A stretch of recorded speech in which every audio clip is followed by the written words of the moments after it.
Welcome back to the money video guys and my YouTube channel guys. Today friends we are going to talk about guys how can we check IMEI number in Infinix phone. And today friends I will show you guys a secret setting thing guys you can check your Infinix phone IMEI number from your dial pad. So friends now let's see how can we check phone IMEI number from our phone dial pad setting. So open your dial pad guys.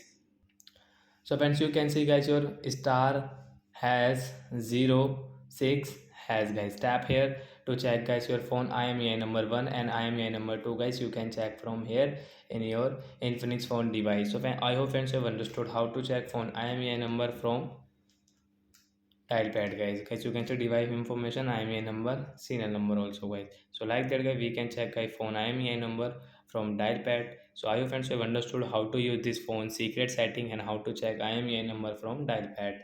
So bye bye friends, thanks for watching the video guys. I hope friends you have understood how to check phone IMEI number. So bye guys.